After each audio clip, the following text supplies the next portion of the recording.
I have the honor today to have Ambassador Eizenstat with me. Hello, good afternoon. You've been the driving force behind our restitution efforts. You were, after 1997, serving for years as the US Special Envoy for Holocaust issues, and since then you've been very active in the field.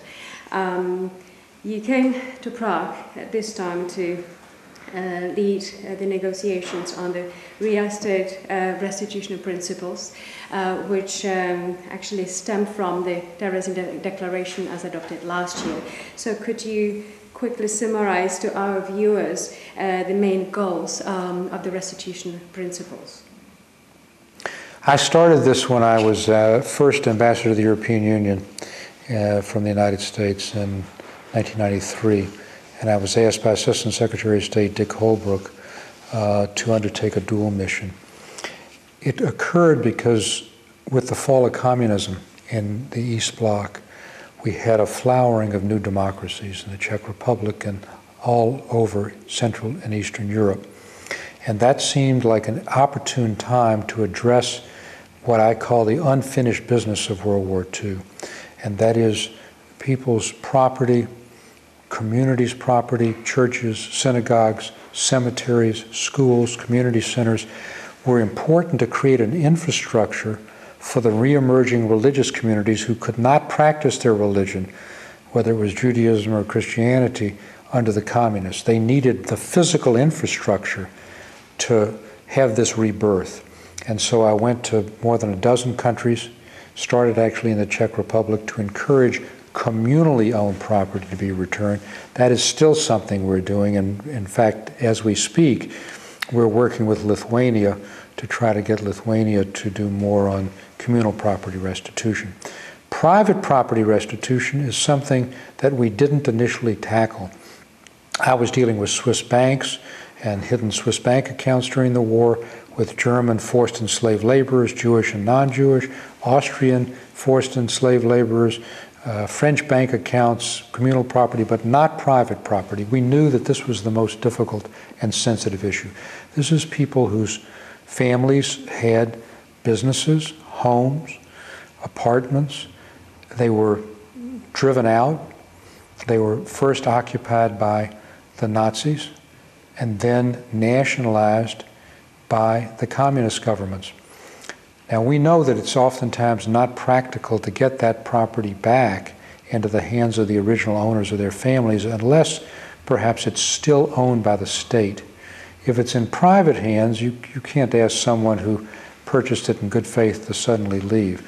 So we've encouraged creative compensation programs like Austria created in my negotiations in 2000, where we had a $210 million fund. We've had 19,000 claimants who have made claims against that against the $210 million claim, not to get their property back, but to get some symbolic payment up to $2 million, depending on the value. So this is a part, the restitution effort, of providing justice to survivors. The other part, which was highlighted in the Terezin Declaration in June of 2009, at the conclusion of the Prague conference with 46 countries, was the social needs of survivors. Restitution is terribly important, but it's also important to focus on the fact that there are 500,000 Holocaust survivors around the world, and that close to half live at or below the poverty line, including, by the way, 25% in the United States, over 30% in New York, over 30% in Israel. It's unacceptable that those who suffered so grievously in their youth, in concentration camps and forests and in hiding, should now, in their declining years, have to live in deprivation without adequate home care, adequate medicines, adequate food, and this was also highlighted. Mm-hmm. Today, Minister of Foreign Affairs Jan Kohout appointed you the first honorary member of the honorary board of the Terezin Shoah Legacy European Shoah Legacy Institute. How do you see the role of ESLI? Well, I was very proud, of course, to be appointed and to accept, but It's important for everyone looking at this website to know what the European Shoah Legacy Institute is, or as we call it, ESLI. In the conclusion of the Prague Holocaust Conference last year, the Czech government pledged to create, and it was embodied in the declaration, a European Shoah Legacy Institute that would provide a number of things. First, it would be a facilitator for developing best practices and principles for restitution or compensation of private property, and that's what it has done. That's why we're here in Prague today on the 19th of May, and why we will be negotiating tomorrow to try to come as close as we can to finalizing those principles. The second thing is that the Institute, ESLI, will serve as a sort of website of websites, a place where experts, scholars, and average citizens can go to access all other Holocaust-related websites, like, for example, the U.S. Holocaust Memorial Museum, which I helped initiate when I was President Carter's Chief Domestic Advisor. And it will do a number of other important projects.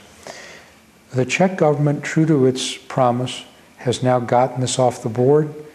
We have a very distinguished chairman of the executive committee, Dr. Tomas Costa, who is himself in both Terezin and in Auschwitz and Birkenau. We have an executive director, a very talented young man, Lukáš Pribble. Felix Kolmer is going to be an advisor to the chairman. There'll be an advisory board of representatives from some of the 46 countries who are at Prague, which will be created by July 20th. Again, the honorary board, which I'm pleased to be a part of. The United States government, I think it's important for your viewers to know, has contributed $150,000 for each of the next 5 fiscal years, a total of $750,000, to help get the ESLI, to get the Institute off the ground, and to support its important work. And we're going to encourage others, the European Commission and other key governments, to contribute. The Israeli government has contributed 75,000 euros per year for the next 3 years. We were just informed by Foreign Minister Cahut. And the government of the Czech Republic is completely behind this. This is not a partisan issue that's dividing one party from another. There's wall-to-wall support. So however the election comes out in the next few weeks, we know that there'll be support for this institute in terms of funding and in terms of moral and other support. Thank you very much, Ambassador.